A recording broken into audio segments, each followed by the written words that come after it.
My HOA tried to ban me from fishing in the river behind my own house, so I brought one document that shut the entire board down.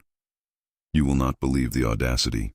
One quiet morning, with coffee still steaming in my hand and the sun barely peeking.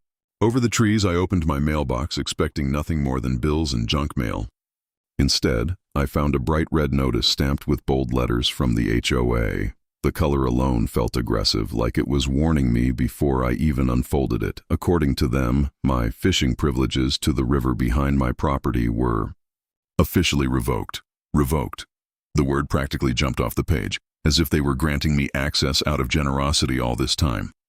As if the quiet mornings I spent casting a line into that peaceful water were some kind of borrowed luxury they could simply take back. I read the letter twice to make sure I wasn't misunderstanding it. They claimed the river was a community feature and that my fishing activities disrupted the neighborhood's appearance. They even mentioned potential fines if I continued. Fines for fishing in my own backyard.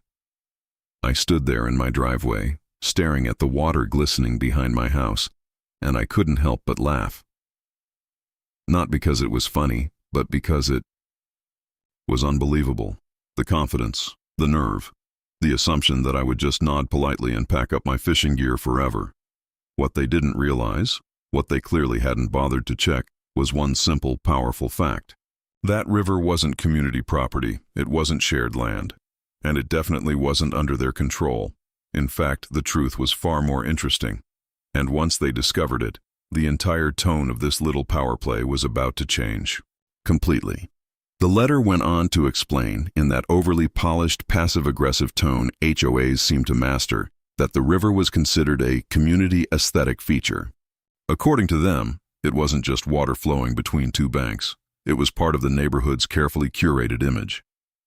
They described it as a scenic backdrop meant to be admired from a distance, like a painting you're not supposed to touch. Apparently, my early morning fishing trips, quietly standing by the water with a single rod, were somehow disrupting that image. They claimed it created visual clutter and activity inconsistent with community standards. I had to read that part twice. Visual clutter? From one folding chair and a tackle box? It felt less like a complaint and more like a power move. Then came the threat. If I continued casting a line into the river, I would face escalating fines. Not a warning, not a discussion, straight to penalties. The letter even outlined the amounts, increasing week by week, as if they expected me to stubbornly resist. It was clear they wanted to make an example out of me. Word travels fast in a neighborhood like mine. Within days, I noticed the sideways glances. A couple of neighbors slowed their walks when passing my house. Someone casually asked if I was really going to fight the HOA. The whispers had started. Some people assumed I would back down. After all, HOAs can be intimidating. They have official letterheads, legal language, and the confidence that comes from knowing most homeowners don't want conflict. Many people just comply to keep the peace. But what they didn't understand was this wasn't about a hobby. It was about principle. And I wasn't about to surrender something that was never theirs to control in the first place. Here's the twist. And this is where the story really changes. I don't just own the land next to the river, I own both banks. Every inch of soil on either side of that flowing water belongs to me, and more importantly, I own the riverbed itself.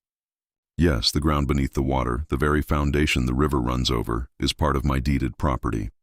When I bought this place years ago, I didn't rush the process. I studied every document carefully. I walked the boundaries with the surveyor. I asked questions most buyers wouldn't even think to ask. I wanted clarity, especially because of that beautiful stretch of water running through the back. The previous owner made it very clear. The property lines didn't stop at the edge of the bank. They extended through the river. Both sides, bottom included. It wasn't a shared access point. It wasn't a scenic strip maintained by the neighborhood. It wasn't some vague common area buried in fine print. It was privately owned land with water flowing over it. Big difference. A difference that matters legally. That stretch of water the HOA so confidently labeled a community aesthetic feature, legally mine, not shared, not public, not controlled by a board of neighbors with matching polo shirts and clipboards. Mine. The irony was almost unbelievable. They had written an official notice trying to revoke privileges on property they had zero authority over. They assumed the river was just another decorative pond they could regulate with a vote. What they didn't realize was that their power stopped exactly where my deed began. And my deed didn't just touch the river, it owned it. I attended the next HOA meeting prepared, not angry, not defensive, just ready. Tucked neatly under my arm were copies of my deed, certified county survey maps, and highlighted documents marking every boundary line. And on my face, a calm, patient smile. The kind of smile you wear when you already know how the story ends. The meeting was held in the neighborhood clubhouse, and the atmosphere felt tense the moment I walked in. A few board members shuffled papers. One avoided eye contact. Another gave me a tight, rehearsed nod. When it was my turn to speak, they repeated their demand in a firm, official tone. Fishing in the river was no longer permitted, and fines would begin if I failed to comply. I didn't argue. I didn't raise my voice. I simply stepped forward and slid the documents across the table. Before we go any further, I said evenly, I think you should look at these. At first, there were polite smiles, then confusion, then silence. Real silence. The kind where you can hear someone shift in their chair. They examined the county seal, the legal descriptions, the survey lines clearly drawn on the maps, both banks highlighted, the riverbed included. One board member flipped through the pages twice. Another leaned closer to double-check the boundary markings. The confidence that had filled the room just minutes earlier slowly drained away, because there it was in black and white. Their authority stopped exactly where my property line began, and that property line didn't end at the water's edge. It ran straight through the river. There was no debate left to have, no rule to enforce. The facts spoke for themselves. The following week, something interesting happened. There was no dramatic announcement, no emergency meeting, no knock on my door. Instead, I received a short, carefully worded email stating that the previous notice had been withdrawn pending further review. That was it. No apology, no admission of overstepping, just a quiet retreat. The fines they had threatened, gone. The warnings disappeared from my account like they had never existed. It was as if the entire confrontation had been quietly erased. But we both knew what had really happened. They had pushed their authority too far, and the paperwork pushed back harder. Since then, my weekends have returned to normal.